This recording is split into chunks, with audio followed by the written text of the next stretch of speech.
Thanks for watching. Don't forget to like, comment, share and subscribe. Alhamdulillahi Rabbil Alameen. والصلاة والسلام على سيد المرسلين وعلى آله وصحبه أجمعين. اما بعد، محترم سامعین کرام، بخاری و مسلم کی روایت ہے عن جابر بن عبد اللہ من اکل من هذه البقلة والثوم وقال مرة من اکل البصل والثوم والكراث فلا يقربن مسجدنا فإن الملائكة تتأذى مما يتأذى منه بنو آدم. حضرت جابر بن عبداللہ فرماتے ہیں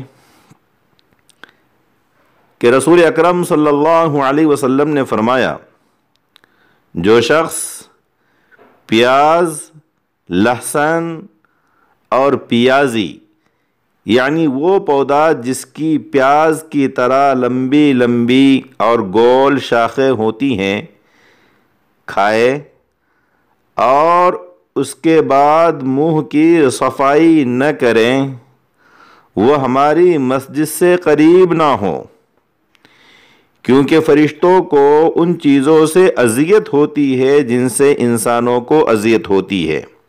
محترم سامعین، حضرات فقہائے کرام نے اس حدیث پاک اور اس مضمون کی دیگر حدیثوں کو بنیاد بنا کر یہ فرمایا کہ مسجد میں با جماعت نماز نہ پڑھنے کے اعذار میں سے ایک عذر یہ بھی ہے کہ آدمی ایسی حالت میں ہو جس سے انسانوں کو یا فرشتوں کو اس سے اذیت و تکلیف ہوتی ہو. یہی وجہ ہے کہ ہمارے فقہائے کرام یہ فرماتے ہیں کہ جس شخص نے نماز سے پہلے بدبودار چیز کھا لی ہو تو اسے چاہیے کہ بدبو زائل کیے بغیر، بدبو ختم کیے بغیر مسجد میں نہ آئے. فقہائے کرام نے ایسے مریض کو بھی اس ممانعت میں شمار کیا ہے جس سے لوگوں کو طبعی طور پر کراہت و نفرت ہوتی ہو، جیسے جذامی، کوڑھی.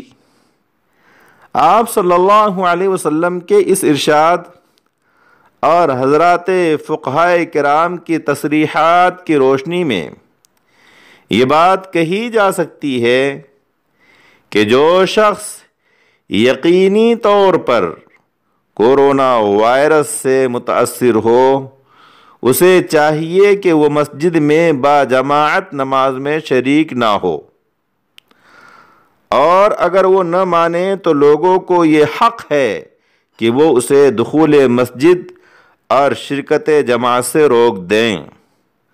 مسجد خواہ محلے کی ہو یا غیر محلے کی، اس میں کوئی فرق نہیں ہے، اور یہ جماعت سے رکنا یا روکنا مرض کے متعدی ہونے اور پھیلنے کے اعتقاد پر مبنی نہیں ہے، بلکہ اس کی بنیاد یہ ہے کہ دیگر نمازیوں کو اذیت و نفرت نہ ہو.